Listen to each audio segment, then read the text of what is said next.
আর ভাইরা লক্ষ্য করেন, মুসলমান যদি আজ 200 কোটি মুসলমান যদি আজ হাতে হাত রেখে ঐক্যবদ্ধ হয়ে যায়, সব বাদ দেন, ফিলিস্তিনের পাশে যে মুসলমান দেশগুলো রয়েছে, জর্ডান, মিশর, সিরিয়া, ইয়েমেন, সৌদি আরব, ওই পাশে তুরস্ক, এই মুসলিম বিশ্বগুলো যারা তুলনামূলক কাছাকাছি রয়েছে, তারা যদি একত্রিত হয়ে দাঁড়িয়ে যায়, ইসরায়েলের ক্ষমতা আছে নাকি আর ফিলিস্তিনে আক্রমণ করার?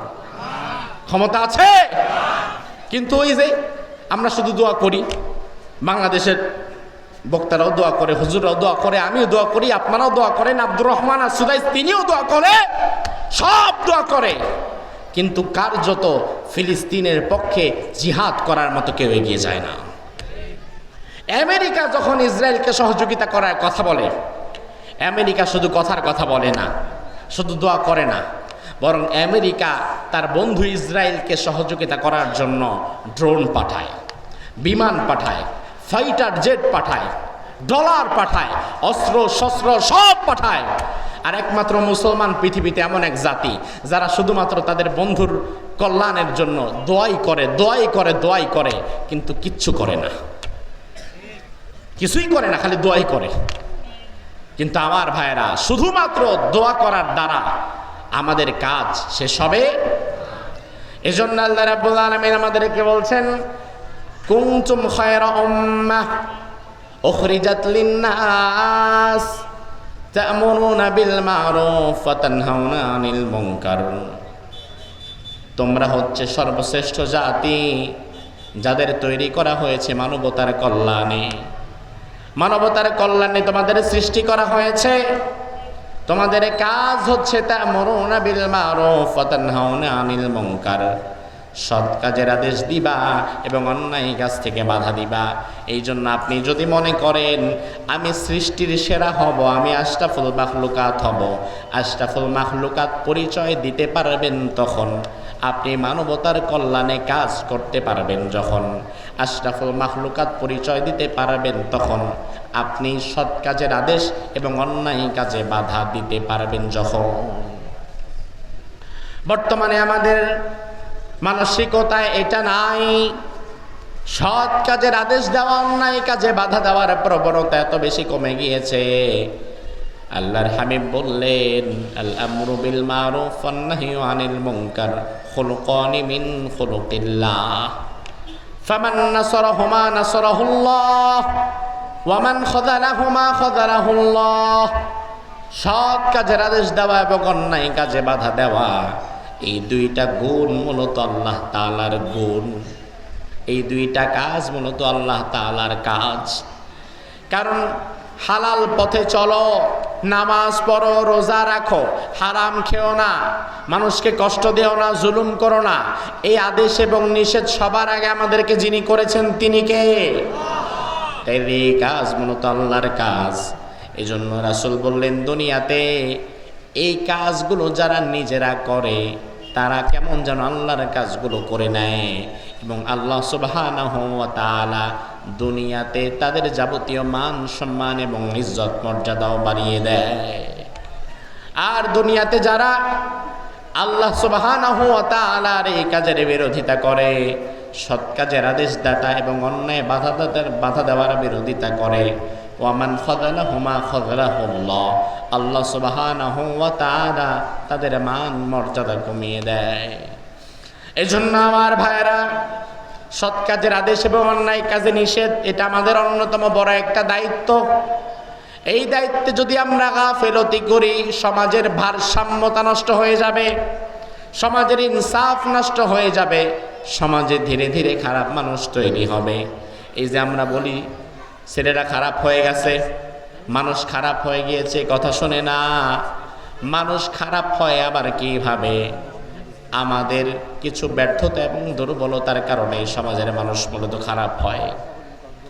আপনি নামাজ পড়ছেন, এশার নামাজের পরে আপনি যাচ্ছেন আপনার বাড়ির দিকে যাওয়ার সময় আপনি দেখলেন আপনার ঘরের পেছনে 2 যুবক বসে বসে বিড়ি খাচ্ছে।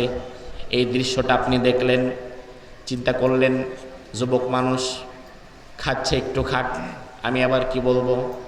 আপনি কিছু বললেন না, আপনি নামাজ পড়ে সোজা বাড়িতে ঢুকে গেলেন। দ্বিতীয় দিন দেখলেন আবার একই দৃশ্য, আপনার বাড়ির পেছনে দুইজন বসে বিড়ি খাচ্ছে, কিছুই বললেন না, প্রতিবাদ করলেন না। এবার 2 দিন প্রতিবাদ না করার পরে তৃতীয় দিন দেখবেন এই 2 বিড়িখোরের সাথে আরো 2-3টা এসে যোগ দিছে, ঠিক কিনা? আরো 2-3 জন সেখানে এখন আড্ডার মজমায় যোগ দিছে। এবার আপনি 3-4 দিন যাওয়ার পরে তখন প্রতিবাদ করলেন না, কিছুই বললেন না। 1 সপ্তাহ যদি এভাবে চলতে থাকে তখন দেখা যাবে আপনার ঘরের পেছনে এখন আর 2-4-5 জন না, 8-10 জন বৈশা গেছে, যারা এখন বিড়ি বাদ দিয়া গাঁজাও খাচ্ছে। আছে না নাই? আপনি যদি প্রথম দিন প্রতিবাদ করতেন, দ্বিতীয় দিন এই পর্যন্ত আসার সাহস আর তারা পেত না। কিন্তু প্রথম দিন প্রতিবাদ না করার কারণে ধীরে ধীরে ধীরে ধীরে আপনার নীরবতার কারণে মূলত এই অপরাধ প্রবণতা বেড়ে গেছে। সমাজে অপরাধী একদিনে তৈরি হয় না, সমাজের অপরাধী তৈরি হয় সমাজের ভালো মানুষের চুপ থাকা এবং নীরবতার কারণে। আমার ভাইরা, এই জন্য অন্যায় দেখলে নীরব থাকা যাবে না, অন্যায় দেখলে চুপ থাকা যাবে না, প্রতিবাদ করা লাগবে। প্রতিবাদ যদি না করেন, অন্যায়কারীদেরকে রব্বুল আলামিন যখন শাস্তি দিবেন, আল্লাহ তাআলা সেই শাস্তির মধ্যে আপনি যদি নীরবতা পালনকারী হন, আপনারাও সেই শাস্তির মধ্যে অন্তর্ভুক্ত করে নেবেন। বনি ইসরাইলের একটা জাতিকে আল্লাহ রাব্বুল আলামিন ধ্বংস করতে চাইলেন। আল্লাহর হাবিব বলেন, জিবরিল আমিনকে একদিন আল্লাহ বলেন, জিবরাইল যাও বনি ইসরাইলের এই এলাকাটা ধ্বংস করে দাও, এই এলাকার মানুষগুলো খারাপ হয়ে গিয়েছে। জিবরিল আমিন আসলেন, ধ্বংস করবেন। শাদীদুল কুওয়া জিবরিল আমিন পুরো এলাকা ধ্বংস করবেন। পুরো এলাকা ধ্বংস করতে আসার সময় দেখলেন এলাকার মধ্যে ছোট্ট একটা মসজিদ। এখন মসজিদ যেহেতু আছে, তার মানে 1-2 জন নামাজি থাকলেও থাকতে পারে। জিবরিল আমিন মসজিদের কাছে গিয়ে দেখতে চাইলেন, দেখি মসজিদে কেউ আছে নাকি। যাওয়ার পরে দেখলেন মসজিদের মধ্যে এক আল্লাহর বান্দা বসে বসে জিকির করতেছে। জিবরিল আমিন অবাক হয়ে গেলেন। জিবরিল আমিন ওই ব্যক্তির কাঁধের আমলনামাটা একটু স্ক্যান করলেন, চেক করলেন, দেখি কি অবস্থা। আমলনামা দেখে জিবরাইল আমিন আরো অবাক। এবার আল্লাহর দরবারে আবার চলে গিয়েছে। আল্লাহর কাছে জিবরিল আমিন গিয়ে বলে, আয় আল্লাহ, ইন্না ফীহিম মাবদাকা ফুলান। আয় রব্বে কারীম, আপনি তো আমাকে এই জনপদটা ধ্বংস করার জন্য পাঠালেন। আমি জনপদ ধ্বংস করব, ঠিক আছে, তবে আমি দেখলাম হঠাৎ করে একটা মসজিদ, সেখানে একজন ব্যক্তি আপনার জিকির করছে, এত বেশি জিকির করছে, এত বেশি জিকির করছে, তার কাঁধের আমলনামা চেক করার সময় আমি দেখলাম সারা জীবনে চোখের পলক পড়তে যতটুকু সময় লাগে, লাম ইয়াসিক তরফাতাইন, জীবনে এতটুকু সময়ও আপনার জিকির থেকে নিজের গাফেল রাখে নাই। তাই আমাদের চাইতে আমলের দিক থেকে তার আমল বেশি না কম? বেশি না কম? এবার জিবরিল আমিন বলে, আয় আল্লাহ, আপনি তো তার ব্যাপারে আমার আলাদা কোনো দিক নির্দেশনা দেন নাই। আপনি যদি বলেন আমি তাহলে মেহেরবানি করে তারে অন্য কোনো এলাকায় নিরাপদে নিয়ে যাব, তারপরে এলাকাটা ধ্বংস করব। আল্লাহ রাব্বুল আলামিন বললেন, জিবরাইল আকলিবহা আলাইহি ওয়া আলাইহিম। ও জিবরাইল, আমি কোন স্বার্থপর মানুষের জন্য জান্নাত বানাই নাই। পুরো এলাকার মানুষ খারাপ কাজ করছে, এলাকার মানুষ জুলুম করছে, অন্যায় করছে, অশ্লীলতার মধ্যে ডুবে গিয়েছে, আর তুমি তখন মসজিদের মধ্যে বসে বসে একা একা জিকির করবা, একা একা জান্নাতে যাওয়ার চেষ্টা করবা। পুরো এলাকার মানুষ জাহান্নামের দিকে হাঁটছে, তুমি তাদেরকে সতর্ক করো না, অন্যায় বাধা দাও না, সৎ কাজের আদেশ দাও না, একা একা শুধু জান্নাতে যায় কাঁঠাল খাবা। এত বড় স্বার্থপরের জন্য জান্নাত বানাই নাই, বরং জিবরাইল ওই স্বার্থপর বান্দা যে শুধু নিজে নিজে ভালো আমল করেছে, সমাজের মানুষকে দাওয়াত দেয় নাই, অন্যায় থেকে বাধা দেয় নাই, তুমি তোমার ধ্বংসযজ্ঞের কাজটা যখন চালাবা, তখন এই স্বার্থপর ইবাদতকারী বান্দার মাথার উপর থেকেই শুরু করবা।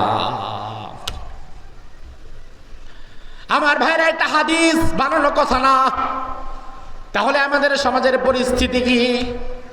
বর্তমান সমাজে যদি অন্যায় হয়, জুলুম হয়, অত্যাচার হয়, তাইলে অশ্লীলতা যারা করে, জুলুম যারা করে, হারাম কাজ যারা করে, আল্লাহ তাআলা যদি তাদের পাপাচারের কারণে কোনো গজব দেয়, আমরা ভালো মানুষেরা যদি চুপ করে থাকি, তাদেরকে বাধা না দেই, ওই গজবের মধ্যে আমরাও তো শামিল হয়ে যাব, ঠিক কি না?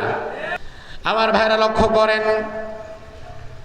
আল্লাহ রাব্বুল আলামিনের জন্য বলছেন, বান্দা الذين يتبعون الرسول النبي الأمي الذين آمنوا ওই ইমানদারেরা শুনে নাও, এমন একজন রাসূল আমি আল্লাহ সুবহানাহু ওয়া তাআলা তোমাদের দিলাম, যে রাসূল তোমাদের মধ্য থেকে আগত, ইয়ামুরুহুম বিল মারুফ ওয়া ইয়ানহাহুম আনিল মুনকার ওয়া ইউহিল্লু লাহুমুত তাইয়্যিবাত ওয়া ইউহাররিমু আলাইহিমুল খাবাইস।